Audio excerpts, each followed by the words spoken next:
जय श्री कृष्ण। सुहन्मित्रार्युदासीन मध्यस्थद्वश्य बंधुषु साधुष्वपि च पापेषु संबुद्धिर्विशिष्यते। अध्याय 6 श्लोक 9। व्याख्या। 8वें श्लोक में पदार्थों में समता बताई। अब इस श्लोक में व्यक्तियों में समता बताते हैं। व्यक्तियों में समता बताने का तात्पर्य है कि वस्तु तो अपनी तरफ से कोई क्रिया नहीं करती, अतः उसमें समबुद्धि होना सुगम है, परंतु व्यक्ति तो अपने लिए और दूसरों के लिए भी क्रिया करता है, अतः उसमें समबुद्धि होना कठिन है। इसीलिए व्यक्तियों के आचरणों को देखकर भी जिसकी बुद्धि में विचार में कोई विषमता या पक्षपात नहीं होता, ऐसा समबुद्धि वाला पुरुष श्रेष्ठ है।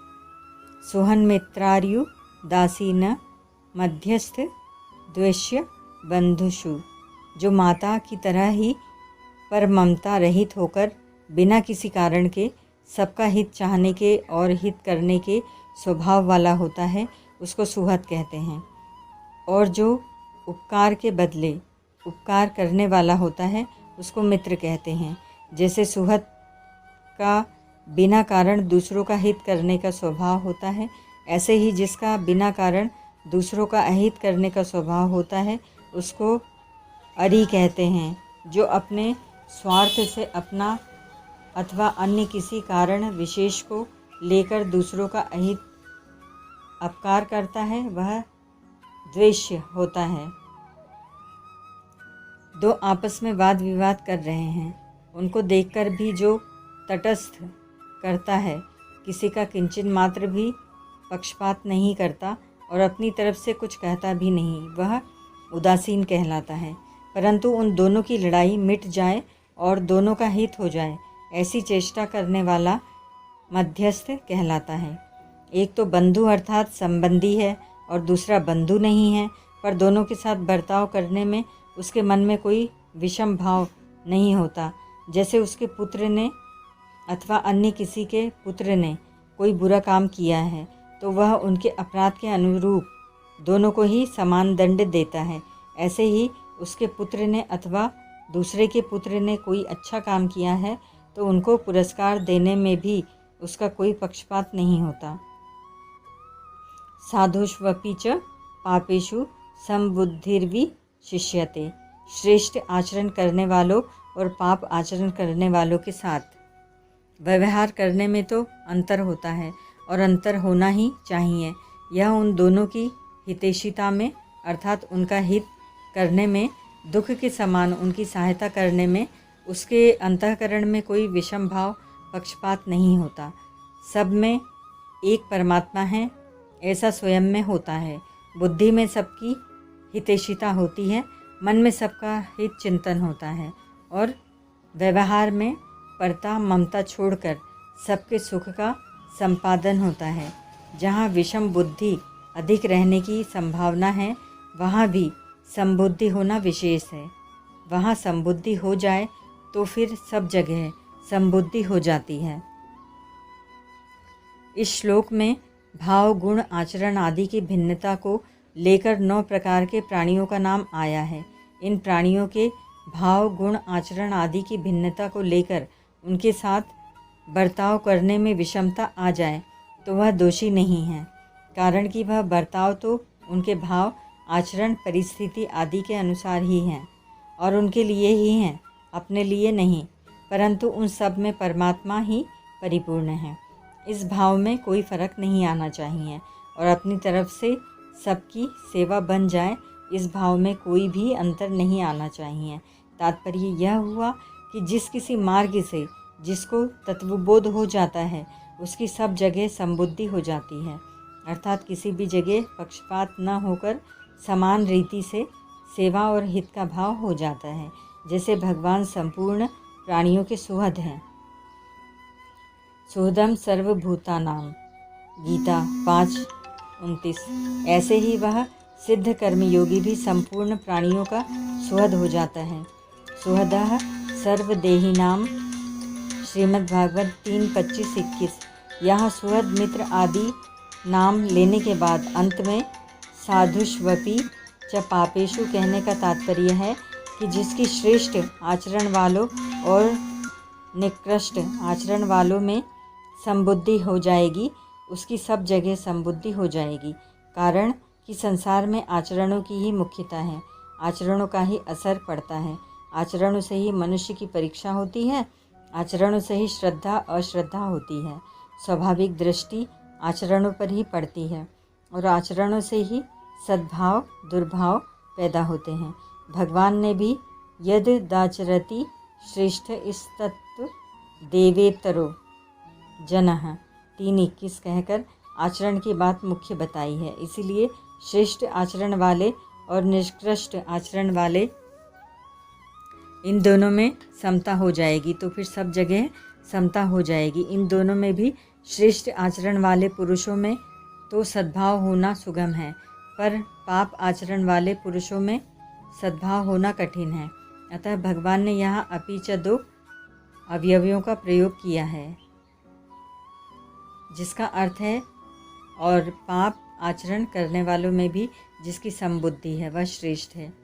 यहाँ दिखने वालों को लेकर देखने वाले की स्थिति का वर्णन किया गया है। अतः संबुद्धि विशिष्यते कहा है।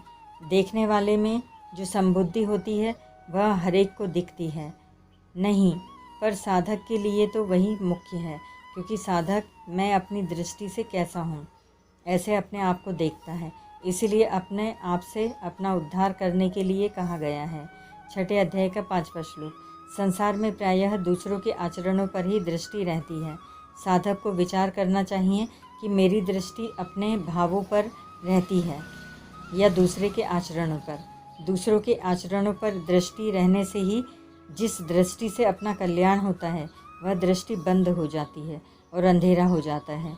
इसीलिए दूसरों के श्रेष्ठ और निकृष्ट आचरणों पर दृष्टि न रहकर उनका जो वास्तविक स्वरूप है उस पर दृष्टि रहनी चाहिए। स्वरूप पर दृष्टि रहने से उनके आचरणों पर दृष्टि नहीं रहेगी, क्योंकि स्वरूप सदा ज्यों का त्यों रहता है, जबकि का आचरण बदलते रहते हैं। सत्य तत्व पर रहने वाली दृष्टि भी सत्य होती है, परंतु जिसकी दृष्टि केवल आचरणों पर ही रहती है उसकी दृष्टि असत्य पर रहने से असत्य ही होती है। इसमें भी अशुद्ध आचरणों पर जिसकी ज़्यादा दृष्टि है उसका तो पतन ही समझना चाहिए। तात्पर्य है कि जो आचरण आदरणीय नहीं है, ऐसे अशुद्ध आचरणों को जो मुख्यता देता है वह तो अपना पतन ही करता है। अतः भगवान ने यहाँ अशुद्ध आचरण करने वाले पापी में भी समबुद्धि वाले को श्रेष्ठ बताया है, कारण कि उसकी दृष्टि सत्य तत्व पर रहने से उसकी दृष्टि में सब कुछ परमात्मा तत्व ही रहता है। फिर आगे चलकर सब कुछ नहीं रहता, केवल परमात्मा तत्व ही रहता है। उसी की यहाँ समबुद्धिर्वि शिष्यते पद से महिमा गाई गई है। विशेष बात, गीता का योग समता ही है। समत्वम योग उच्यते 2:48। गीता की दृष्टि से अगर समता आ गई तो दूसरे किसी लक्षण की ज़रूरत नहीं है, अर्थात जिसको वास्तविक समता की प्राप्ति हो गई है उसमें सभी सद्गुण सदाचार स्वतः आ जाएंगे और उसकी संसार पर विजय हो जाएगी। 5वें अध्याय का 19वां श्लोक। विष्णु पुराण में प्रहलाद जी ने भी कहा है कि समता भगवान की आराधना भजन है। समत्व माराधन मच्युत्स्य 1:17-9। इस तरह जिस समता की असीम अपार अनंत महिमा है, जिसका वर्णन कभी कोई कर ही नहीं सकता, उस समता की प्राप्ति का उपाय है बुराई रहित होना। बुराई रहित होने का उपाय है किसी को बुरा न माने, किसी का बुरा न करे, किसी का बुरा न सोचें, किसी में बुराई न देखें, किसी की बुराई न सुने, किसी की बुराई न कहें। इन 6 बातों का दृढ़ता से पालन करें तो हम बुराई रहित हो जाएंगे। बुराई रहित होते ही हमारे में स्वतः स्वाभाविक अच्छाई आ जाएगी, क्योंकि अच्छाई हमारा स्वरूप है। अच्छाई को लेने के लिए हम प्रयत्न करते हैं, साधन करते हैं, परंतु वर्षों तक साधन करने पर भी वास्तविक अच्छाई हमारे में नहीं आती और साधन करने पर खुद को भी संतोष नहीं होता, प्रत्युत यही विचार होता है कि इतना साधन करने पर भी सद्गुण सदाचार नहीं आए, अतः ये सद्गुण सदाचार आने के ही है नहीं, ऐसा समझकर हम साधन से हताश हो जाते हैं। हताश होने में मुख्य कारण यही है कि हमने अच्छाई को अधोगसाध्य माना है और बुराई को सर्वथा नहीं छोड़ा है। बुराई का सर्वथा त्याग किए बिना आंशिक अच्छाई बुराई को बल देती रहती है, कारण कि आंशिक अच्छाई से अच्छाई का अभिमान होता है और जितनी बुराई है वह सब की सब अच्छाई के अभिमान पर ही अवलंबित है। पूर्ण अच्छाई होने पर अच्छाई का अभिमान नहीं होता और बुराई भी उत्पन्न नहीं होती, अतः बुराई का त्याग करने पर अच्छाई बिना उद्योग किए और बिना चाहे स्वतः आ जाती है। अब जब अच्छाई हमारे में आ जाती है तब हम अच्छे हो जाते हैं। जब हम अच्छे हो जाते हैं तब हमारे द्वारा स्वाभाविक ही अच्छाई होने लगती है। जब अच्छाई होने लग जाती है तब सृष्टि के द्वारा स्वाभाविक ही हमारा जीवन निर्वाह होने लगता है, अर्थात जीवन निर्वाह के लिए हमें परिश्रम नहीं करना पड़ता और दूसरों का आश्रय भी नहीं लेना पड़ता। ऐसी अवस्था में हम संसार के आश्रय से सर्वथा मुक्त हो जाते हैं। संसार के आश्रय से सर्वथा मुक्त होते ही हमें स्वतः सिद्ध समता प्राप्त हो जाती है और हम कृतकृत्य हो जाते हैं, जीवन मुक्त हो जाते हैं। परिशिष्ट भाव, समता का विभाग अलग है और विषमता का विभाग अलग है। परमात्मा तत्व सम है और संसार विषम है। सिद्ध कर्मयोगी की विषम व्यवहार में भी समबुद्धि रहती है। बर्ताव करने में जिनसे कभी एकता नहीं हो सकती, एकता करनी भी नहीं चाहिए और एकता कर भी नहीं सकते।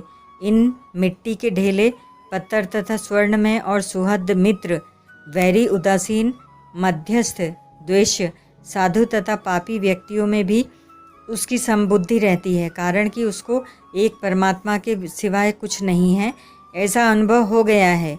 एक सोने से बनी हुई विष्णु भगवान की मूर्ति हो और एक सोने से बनी हुई कुत्ते की मूर्ति हो तो तौल में बराबर होने के कारण दोनों का मूल्य समान होगा। विष्णु भगवान सर्वश्रेष्ठ एवं परम पूज्य है और कुत्ता नीच, अस्पृश्य एवं अपूज्य है। इस तरह बाहरी रूप को देखें तो दोनों में बड़ा भारी फर्क है, पर सोने को देखें तो दोनों में कोई फर्क नहीं। इसी तरह संसार में कोई मित्र है, कोई शत्रु है, कोई परमात्मा है, कोई दुरात्मा है, कोई अच्छा है, कोई मंदा है, कोई सज्जन है, कोई दुष्ट है, कोई सदाचारी है, कोई दुराचारी है, कोई धर्मात्मा है, कोई पापी है, कोई विद्वान है, कोई मूर्ख है। यह सब तो बाहरी दृष्टि से हैं, पर तत्व से देखें तो सबके सब एक भगवान ही हैं। एक भगवान ही अनंत रूप में प्रकट हुए हैं। जानकार मनुष्य उनको पहचान लेता है, दूसरा नहीं पहचान सकता। स्नान करते समय शरीर में साबुन लगाकर दर्पण में देखें तो शरीर बहुत बुरा भद्दा दिखेगा, कहीं फफोले दिखेंगे, कहीं लकीरें दिखेगी। बहुत ऐसा दिखने पर भी मन में दुख नहीं होगा कि कैसे बीमारी हो गई, कारण कि भीतर यह भाव रहता है कि यह तो ऊपर से ऐसा दिखता है, जल डालते ही साफ हो जाएगा।